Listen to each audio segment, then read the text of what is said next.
बिस्मिल्लाहिर्रहमानिर्रहीम। इय्याका नअबुदु व इय्याका नस्तईन। मेरे पाकिस्तानी भाइयों, आपको तस्नीम हैदर का सलाम। वो कहते हैं ना जी, बल्ला बल्ला वापस ले लिया, बल्ला छीन लिया।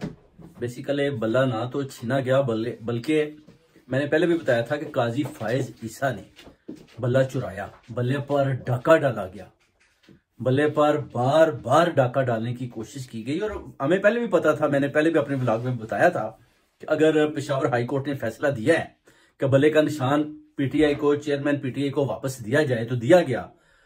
उस पर काजी की अदालत में इलेक्शन कमीशन तो जाना नहीं चाहते थे, मगर उन पर जितना दबाव डाला गया मरियम नवाज शरीफ की तरफ से, और कुछ एस्टेब्लिशमेंट के आदमी भी थे जिन्होंने उनको बहुत जोर दिया कि आप जरूर जाएं, क्योंकि काजी फायज ईसा सुप्रीम कोर्ट में बैठा हुआ है। सुप्रीम कोर्ट एक ऐसा बहुत बड़ा आईनी अदारा जिसके अंदर एक गैर आईनी फैसला किया गया, और काजी फायज ईसा बल्ला चुराकर भागने में नाकाम कोशिश उसने की। ठीक है, वक्ती तौर पर उसने बल्ले का निशान ले लिया, बल्ले को चुरा लिया, बल्ले पर डाका डाल दिया, जो बार बार बताया गया कि काजी को इसलिए इस एक बहुत बड़े अदारे में, सुप्रीम कोर्ट के दायरे में चीफ जस्टिस ऑफ पाकिस्तान लगाया गया ताकि ये गैर आईनी फैसले करे। इस पर एक और भी व्लॉग में बनाऊंगा जिस पर आपको थोड़ा काजी और उसके वालिद और भाइयों के बारे में हिस्ट्री बताऊंगा, वो भी आपने सुनना है कि ये है कौन और ये ऐसे काम क्यों कर रहा है, ये इस तरह की गद्दारियां क्यों कर रहा है। एक ऐसी पार्टी जो सबसे बड़ी पाकिस्तान की सियासी पार्टी है, मुहब्बे वतन पार्टी है, मुहब्बे वतन लीडर है,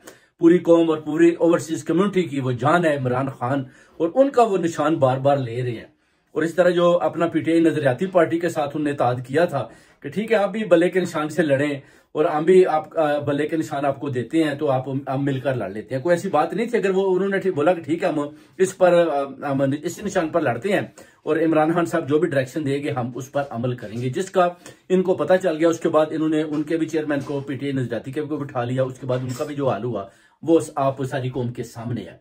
अब बार बार ये जो काम कर रहे हैं, गैर आईनी काम कर रहे हैं, और ये जो अपना काजी फायज ईसा भी गैर आईनी काम कर रहे हैं, एक बहुत बड़े आईनी दायरे के अंदर बैठकर इसकी भी पुरजोर मजम्मत करते हैं। और इंशाल्लाह ताला मुझे पता था कि ये काजी फायज ईसा ने बल्ला चुराकर भागना है, और मैंने बताया था कि पूरी कौम, पूरी अवाम, पूरी ओवरसीज कम्युनिटी इंशाल्लाह काजी फायज ईसा का भी पीछा करेगी और इस गैर आईनी फैसले को इंशाल्लाह ताला कल अदम करार देंगे और बल्ले का निशान इंशाल्लाह वापस लेंगे। बेसिकली ये चाहते हैं कि बस 8 फरवरी से पहले पीटीआई को इतने हिस्सों में, टुकड़ों में तकसीम कर दिया जाए ताकि इनको समझ ही ना आ पाए कि हमने कौन से निशान पर इलेक्शन लड़ना है। अब अगर आजादाना भी लड़ते हैं तो फिर जाहिर है आजादाना साहब से भी जितने भी आजाद उम्मीदवार हैं उनको डिफरेंट किस्म के सिंबल्स दिए जाएंगे।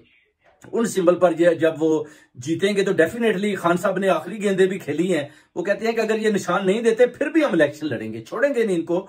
उसकी वजह है कि वोट तो है ही सिर्फ पीटीआई का, 90% वोट जो है ना वो पीटीआई इमरान खान साहब का है, और ये सारे सब डरे बैठे हुए हैं। इसमें आप अगर थोड़ा सा हिस्ट्री उठाकर देखें तो मैं कहता हूं कि इन जर्नैलों को भी इतना ज्यादा इस सियासी मामलात में इस तरह अमल यानी मुदाखलत नहीं करनी चाहिए थी, क्योंकि जब पाकिस्तान 1947 में बनता है तो उसको एक सियासी पार्टी यानी कायदे-ए-आज़म मोहम्मद अली जिन्ना वो बनाते हैं। कोई जर्नैलों ने जंग करके या किसी मुल्क को फतह करके इस पाकिस्तान को नहीं बनाया, बल्कि एक सियासी पार्टी, नजरियाती पार्टी, जिनके बानी अपना कायदे-ए-आज़म मोहम्मद अली जिन्ना थे, वो अपना कायदे-ए-आज़म मुस्लिम लीग नून थी, और उन्होंने ये अपना पाकिस्तान को बनाया था।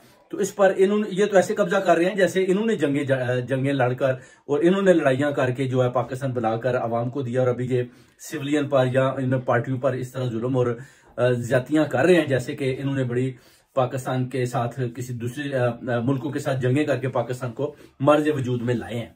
तो ये भी एक बहुत बड़ा सवाल है कि अगर सियासी पार्टी को इस तरह दबाया जा रहा है और उनका पीछा नहीं छोड़ा जा रहा और उनके प्लान बी को भी खत्म किया जाता है, मगर इंशाल्लाह प्लान सी भी सामने आ गया। इमरान खान साहब ने बोला कि निशान आप ये समझें कि इमरान खान है बस, क्योंकि अवाम तो इमरान खान के साथ है।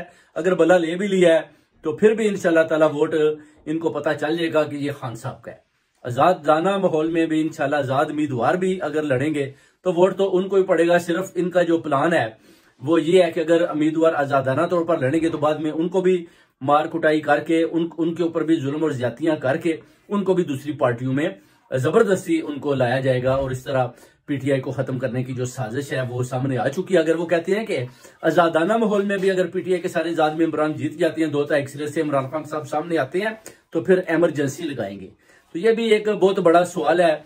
और इसके पीछे जितने भी ये बैठे हुए हैं, मरियम नवाज, नवाज शरीफ और ये जितने भी सब मिलकर ये गेमें डाल रहे हैं कि खान साहब से किसी तरीके से भी हमारी जान छूटे और हम जो है ना अपने जो गैर आईनी काम करें, ताकि अपना जो है ना मुल्क के ऊपर हम जबरदस्ती मुसल्लत हो पाए और इस कौम को हम वो सजाएं दें जो अपना 75 साल से हम सब जरदारी और ये नवाज ग्रुप मिलकर पाकिस्तान को लूट रहे हैं। दोबारा इसी तरह वही जो सिलसिला हम जारी रखें। अगर इमरान खान साहब रहते हैं या वो आ जाते हैं तो फिर जाहिर है वो इन सब की जो है ना वो कहते हैं ना बखियों खेड़ देंगे, फिर खान साहब को तो किसी को नहीं छोड़ेंगे। ऐसे ऐसे कानून बनाएंगे कि जर्नैल भी अपने दारू में चले जाएंगे और ये भी अपनी अपनी जगह पर चले जाएंगे और जितने भी चोर डाकू हैं वो अंदर चले जाएंगे। इस वजह से ये डरते हुए ये ऐसे ऐसे काम कर रहे हैं कि किसी तरीके से भी पीटीआई को खत्म किया जाए। पीटीआई से सिंबल का निशान वापस ले लिया, कभी दे दिया कभी ले लिया। और काजी फायजी साहब ने बोला कि जो फैसला अपना पेशावर हाई कोर्ट ने किया है वो मैं कालअदम करार देता हूं, क्योंकि वो आईनी फैसला नहीं था। आप ये जरा देखें इन जजों की लड़ाइयों में भी आप देखें कि एक स्टेट है वो कहती है कि ये फैसला बिल्कुल ठीक है और दूसरे कहते हैं जी वो अपना गैर आईनी है। अब अगर ये दोबारा चले जाते हैं उस तरफ किसी और कोर्ट की तरफ तो वो भी कहते हैं जी कि ठीक है इसको हम आईनी करार देते हैं। मगर ये सुप्रीम कोर्ट सबसे बड़ा दायरा है और एक ऐसा आईनी दायरा जिस पर एक ऐसा गैर आईनी शख्स बैठा हुआ है, जिसकी वजह से आप देखें कितने जजों ने जिनमें वो जुर्रत नहीं थी और उनने भी डरते हुए अपना इस्तीफे दे दिए और चले गए। उनको चाहिए था कि जुर्रतमंदी के साथ मुकाबला करते, मगर उनको कौन डरा रहा था, कौन धमका रहा था, वो क्यों छोड़कर चले गए, क्यों उन्होंने आईनी फैसले नहीं दिए, किसका खौफ था, क्यों था? ये सब चीजें बहुत बड़ा सवाल है जो इंशाल्लाह इमरान खान साहब के जीतने के बाद ही सामने आ सकता है और ये देखा जा सकता है कि अब हालात अब आगे क्या होता है, आगे किस तरफ ये अपना डायरेक्शन ली जाती है। पीटीआई के जो चेयरमैन है वो इसको किस नजर से देखते हैं और बानी जो अपना इमरान खान साहब है वो कौन सी डायरेक्शन देते हैं, जिस पर वोटर हैं उनको पता होना चाहिए कि हमने किधर वोट डालना है, भले को डालना है कि नहीं डालना, या जो आजाद उम्मीदवार सामने आते हैं उनकी तरफ अगर वो इशारा देते हैं तो फिर इनको किन किन को वोट डालना है। बेसिकली वोटर तो तैयार बैठा है मगर वोटर को इस कदर ज्यादा कंफ्यूज किया जा रहा है कि किसी तरीके से भी उनको ये समझ ही ना आ पाए कि पीटीआई का जो अपना कैंडिडेट है वो कौन है, आजाद उम्मीदवार कौन है और जो दूसरे चोर और डाकू बैठे हुए हैं जैली पार्टियां बनाकर जो भी बनी है वो कौन है, ताकि मिक्सअप हो जाए सारा काम और वोटर को समझ ना आए कि हमने वोट किधर डालना है। मगर इंशाल्लाह हम सब जितने भी हैं पैगाम देंगे और दिखाएंगे, उनको बताएंगे कि इमरान खान साहब के कौन से कैंडिडेट हैं, कौन कौन से निशान अलाट हुए हैं और किन किन को वोट डालना है, कौन कौन सा आदमी पीटीआई की तरफ से खड़ा हुआ है। और इंशाल्लाह इनको बारीक सिरे से जितवाएंगे और उसके बाद वो कहते हैं कि जितने भी हम जीतेंगे वो सारे वोट लाकर एक्सक्यूज मी वो सारे वोट लाकर हम खान साहब की झोली में डाल देंगे और इंशाल्लाह खान साहब को दोबारा वजीर आजम बनाकर पाकिस्तान के लिए सामने लाएंगे, ताकि पाकिस्तान में जितने भी फैसले हैं वो आईनी तरीके से हो पाए। उसके बाद उन्होंने भी पैगाम जारी किया है, इमरान खान साहब ने, जो शेर अफजल मरवत ने भी दे दिया है कि जनाब कौम को बता दिया है कि खान साहब की डायरेक्शन क्या है। प्लान बी अगर फेल होता है तो उन्होंने प्लान सी भी बता दिया है कि इलेक्शन हम जरूर लड़ेंगे, बाईकाट हम किसी सूरत नहीं करेंगे, आपको मैदान खुला बिल्कुल नहीं देंगे कि आप चोर और डाकू दोबारा जबरदस्ती मुसल्लत हो जाए और हम मुकाबला ना करें। खान साहब कहते हैं ठीक है सब कुछ छोड़ दिया, अपने बल्ला भी ले लिया, कुछ भी कर लें, आए इलेक्शन लड़े, मेरा मुकाबला करें। फिर भी ये डरे हुए हैं, निकालें खान साहब को बाहर, आजाद उम्मीदवार जो खड़े करते हैं उनके साथ ही आप मुकाबला करें, जीत कर दिखा दें। तो मैं कहता हूं कि यह भी आपकी बहुत बड़ी बहादुरी होगी, मगर आप लोग इस कदर डरे हुए हैं। बल्ले का आपको बला का खौफ था और मैंने पहले बताया था कि काजी फायज ईसा चोरी करके भागेगा, वो भागा, ले गया बला और अभी वो डरा हुआ है, उसको समझ नहीं आ रही कि जो मैंने गैर आईनी फैसला किया है अब इस पर वो कैसे कितनी देर तक कायम रहता है।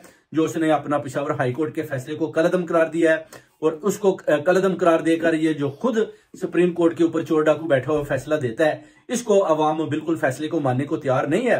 पूरा पाकिस्तान ओवरसीज कम्युनिटी पुरजोर मजम्मत करते हैं काजी फायज ईसा के इस फैसले को और उसको जनाब बार बार कहते हैं कि अपना ये फैसला वापस लो और भले का निशान पीटीआई को दो, ताकि पीटीआई जो है वो अपना इलेक्शन लड़े, फेयर एंड फ्री इलेक्शन होने चाहिए। उसके बाद तुम सामने आओ और अपनी बातें बताओ, क्योंकि आपकी जितनी भी जो आप लाइव चलाते हो सुप्रीम कोर्ट में वो सारा आपने देखा, वुकला बरादरी ने आपको सारे हर किस्म के डॉक्यूमेंट्स कागजात दिए, मगर आप लोगों ने फिर भी उन सबको यही बोला जी कि ये सब झूठ है, हम ऐसा नहीं होने देंगे। और आप लोगों ने वही जो है ना अपना गैर आईनी फैसले करके इमरान खान साहब को हराने के लिए आप सब मिले हुए हैं।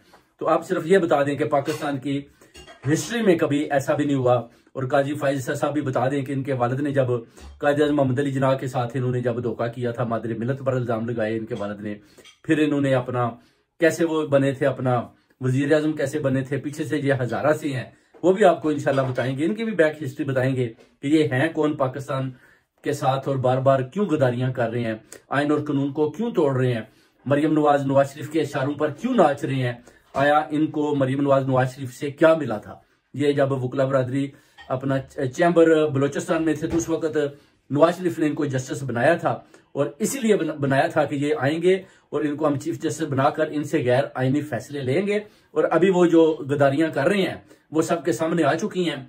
और इंशाल्लाह ताला अब देखिए कि अब आगे क्या होता है। चेयरमैन पीटीआई ने जो प्लान सी इमरान खान साहब ने दिया उस पर अमल करेंगे, और उसके बाद देखते हैं कि अगर ये बल्ला नहीं देते किसी सूरत में, अगर अभी भी वापस नहीं होता या ये इसी पर ही कायम रहता है अपना काजी फाइज हिस्सा, तो फिर हमने किधर जाना है, हमने कौन से लोगों को वोट देने हैं, किनके कौन कौन से निशानात हैं, और कैसे जो है पीटीआई का वोटर है वो कतारें बनाकर उनको इंशाल्लाह ताला जितवाएगा और उनको वोट डालेगा। उसके बाद फिर देखेंगे कि इन सब के साथ जो है ना क्या होता है। इनको भागने का इंशाल्लाह रास्ता भी नहीं मिलेगा।